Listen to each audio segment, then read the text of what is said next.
KR, RCB আর Chennai super Kings এই তিন দল 2025 আইপিএল এর জন্য কিভাবে তাদের দলটা তৈরি করবে, কিভাবে তাদের প্লেইং ইলেভেন সাজাবে, এই সব বিষয় নিয়ে আজকের ভিডিওতে আলোচনা করব। প্রথমে চলে আসি চেন্নাই সুপার কিংসের কথা। চেন্নাই সুপার কিংসের প্রথমেই যেটা দরকার সেটা হলো উইকেট কিপার ব্যাটসম্যান। একটা উইকেট কিপার ব্যাটসম্যান বিদেশি আর একটা দেশি প্লেয়ার। দেশি প্লেয়ার উইকেট কিপার, প্রয়োজনে সে ব্যাটিংটা শুধু করতে পারে মিডিল অর্ডারে এরকম, বা ওপেনও প্রয়োজনে করতে পারে এরকম প্লেয়ারদের নিতে চাইবে। ডেভন কনওয়েকে তারা উইকেট কিপার হিসেবে ব্যাক করাতে চাইবে। ডেভন কনওয়ের দাম যদি বেশি উঠে যায়, ডেভন কনওয়েকে যদি না পায় চেন্নাই সুপার কিংস, তাহলে ডেভন কনওয়ের পরিবর্তে অন্য কোনো উইকেট কিপার ব্যাটসম্যানকে হয়তো নিতে পারে, অন্য কোনো উইকেট কিপার ব্যাটসম্যানকে নিতে পারে। আর রাচিন রবীন্দ্রকে টার্গেট করতে পারে। আর ঋতুরাজ গাইকোয়াড় তো রয়েছেই, এটাও করতে পারে। হয়তো ইন্ডিয়ান উইকেট কিপার নিয়ে নিল, বিদেশি উইকেট কিপার যদি না পায় ভালো, তাহলে ইন্ডিয়ান উইকেট কিপার দুখানা নিয়ে নিল। বা উইকেট কিপার তো দরকার নেই, মানে এমনি ওপেনিং অন্য কোনো ব্যাটসম্যান নিয়ে নিল। উইকেট কিপারই যে নিতে হবে এমন কোনো কথা নেই, কেন উইকেট কিপিং তো করে দেবে ধোনি। আর এর পাশাপাশি যদি একটা অন্য কোনো উইকেট কিপার পায় তাহলেও চলে যাবে। যদি ঋতুরাজ গাইকোয়াড় আর রাচিন রবীন্দ্রকেও তো ওপেন করায় তাহলেও কিন্তু চলে যাবে। সেই জন্য কিন্তু অসুবিধার কোনো ব্যাপার নেই চেন্নাই সুপার কিংসে। চেন্নাই সুপার কিংসের আটটা যেটা দরকার সেটা হলো 3 নম্বর 4 নম্বরে খেলা প্লেয়ার। নীতিশ রানার মতো প্লেয়ারকে দরকার। নীতিশ রানার মতো প্লেয়ারকে কিন্তু টার্গেট করতে পারে চেন্নাই সুপার কিংস। নীতিশ রানার মতো যদি প্লেয়ারকে নেয়, বা আঙ্ক্রিস রঘুবংশীর মতো যদি প্লেয়ারকে নেয় মিডিল অর্ডারে যে খেলতে পারে, তবে বেশি তরুণ প্লেয়ারকে নেয় না। আর মিলারকে নাকি টার্গেট করতে পারে চেন্নাই সুপার কিংস। তাহলে 3 নম্বর 4 নম্বরে হয়ে গেল। 5 নম্বরে তো আসবে কে? 5 নম্বরে আসবে একটা কোনো ভালো অলরাউন্ডার, সেটা মার্কাস স্টোইনিস হতে পারে, মিচেল মার্শ হতে পারে, বা একটা হার্ড হিটার হতে পারে লাইম লিভিংস্টোন। তারপরে তো জাদেজা রয়েছেই, আর তার আগে ধোনি তো নামবেই, বা জাদেজা হয়তো আগে নামলো তারপর ধোনি নামলো। সেই জন্য ওরকমভাবে হয়তো টিমটা সাজাতে পারে। ইম্প্যাক্ট প্লেয়ার হিসেবে হয়তো তরুণ কোনো প্রতিভাবান প্লেয়ার, যেমন সামির রিজভিকে আগের বার সুযোগ দিয়েছিল, সেরকম অন্য কাউকে হয়তো সুযোগ দিতে পারে চেন্নাই সুপার কিংস। আর বোলিংয়ের ক্ষেত্রে যদি বলতে পারি, আর চেন্নাই যদি বোলিংয়ের কথা যদি বলি, মাথিসা প্রাথিরানা তো রয়েছেই।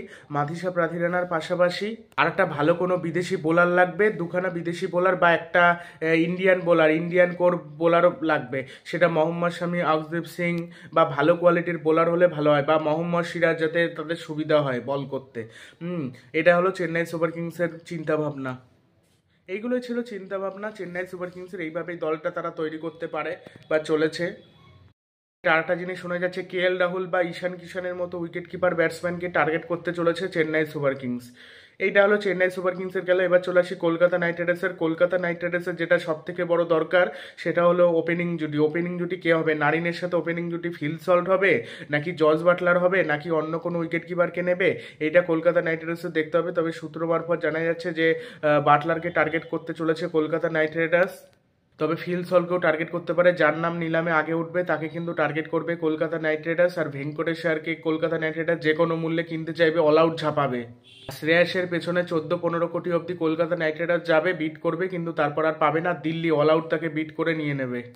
মিডিল অর্ডার প্লেয়ারের জন্য হয় আঙ্ক্রিস রঘুবংশী আগে নেওয়ার চেষ্টা করবে, নীতিশ রানা, ভেঙ্কটেশ্বরকে দুজনকে ফেরানোর চেষ্টা করবে। দুজনকে যদি না পায় কোনো কারণে, তাহলে কিন্তু রাহুল ত্রিপাঠী, আঙ্ক্রিস রঘুবংশী, নেহাল ওয়াদ্দেরা এইসব প্লেয়ারের দিকে যাবে কলকাতা নাইট রাইডার্স। ভেঙ্কটেশ্বর আর নীতিশ রানা এই দুটো প্লেয়ারের দাম বেশি উঠবে এমনটা কিন্তু মনে করছে আকাশ চোপড়া।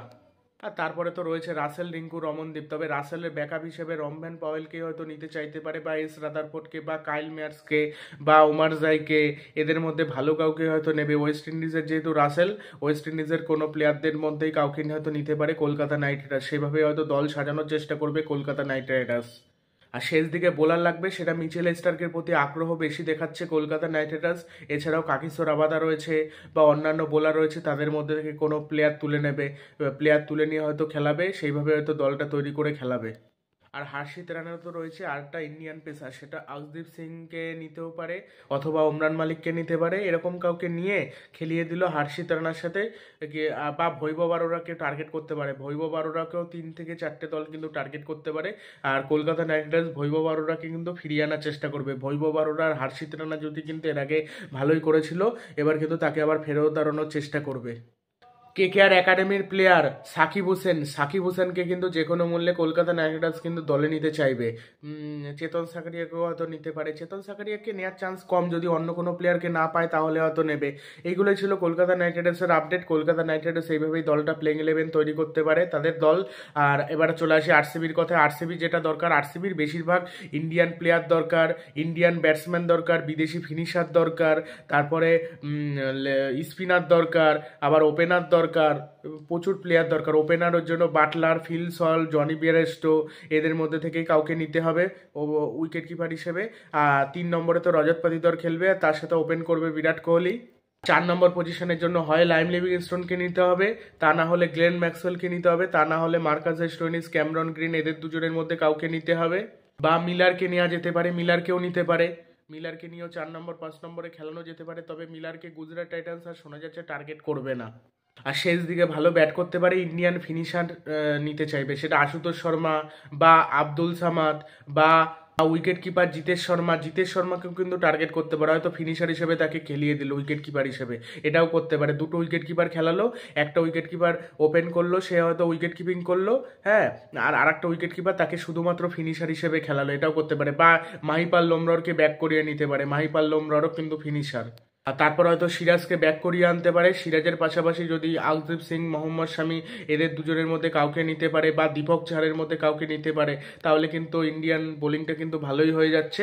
আর একটা বিদেশি কোনো বোলার নিয়ে নেবে, তাহলে কিন্তু পুরোপুরি কমপ্লিট হয়ে যাচ্ছে। আর লাগবে হলো স্পিনার যদি ভালো কাউকে না পায়, স্পিনার ওয়াশিংটন সুন্দরকে নিতে পারে, বা রাহুল চারকে নিতে পারে, অথবা যদি বিদেশি কোনো ওভারসিজ বোলারকে পায় সেটাকে নিয়ে নিল স্পিনার।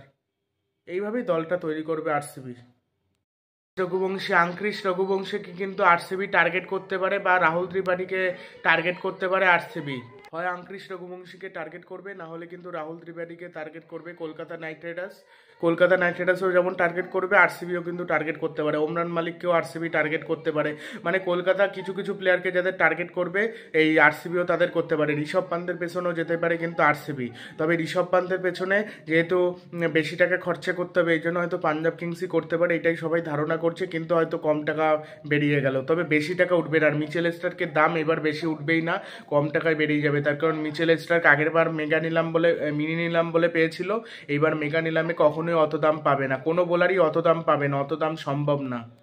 এইগুলোই ছিল 2025 আইপিএলের মোটামুটি আপডেট। ভিডিওটি ভালো লাগলে চ্যানেলটি সাবস্ক্রাইব করবেন এবং ভিডিওটি শেয়ার করবেন। আর কে কোন দলকে, এই 3 দলের মধ্যে কে কোন দলকে সমর্থন করেন সেটা অবশ্যই কমেন্ট বক্সে জানাবেন। আরসিবি কিন্তু শাহবাজ আহমেদকেও কিন্তু ব্যাক করাতে পারে। ওয়াশিংটন সুন্দর এর আগে আরসিবির হয়ে খেলেছে বিরাট কোহলির নেতৃত্বে, বিরাট কোহলি কিন্তু তাকে টার্গেট করতে বলতে পারে, বিরাট কোহলি যা বলবে সেটাই কিন্তু হতে চলেছে। এখন দেখা যাক শেষ পর্যন্ত কি হয়। সারফরাজ খানকে কোন দল নেয় এটা দেখতে হবে। আরসিবি কি টার্গেট করবে? কেন সানরাইজার্স হায়দ্রাবাদ শোনা যাচ্ছে যে সারফরাজ খানকে টার্গেট করতে পারে। সারফরাজ খান এর আগে কিন্তু আরসিবির হয়ে খেলেছিল, এর আগে অনেক আগে কিন্তু খেলেছিল। মাহিপাল লোমরাজ যেরকম খেলেছিল, অনুজ রাওয়াত যেরকম খেলেছিল, অনুজ রাওয়াতও একটা উইকেট কিপার ব্যাটসম্যান, শেষ দিকে ফিনিশ করতে পারে, মোটামুটি ফিনিশ করতে পারে, খুব ভালো না বাট মোটামুটি চলে যায়, আবার ওপেনও করতে পারে। আরসিবি কিন্তু যদি খেলে, ক্যামেরন গ্রিনের যদি চোট না থাকে, ক্যামেরন গ্রিনকেও কিন্তু কম টাকায় নেবে। তাহলে যদি এবার অ্যাভেলেবেল না থাকে তাহলে নিতে পারবে না, না হলে কিন্তু নেবে। এটাই হয়তো হওয়ার সম্ভাবনা রয়েছে। এইগুলো দেখা যাক কি হয়। তোমাদের পছন্দের প্লেইং 11 কমেন্ট বক্সে জানাও এই 3 দলের।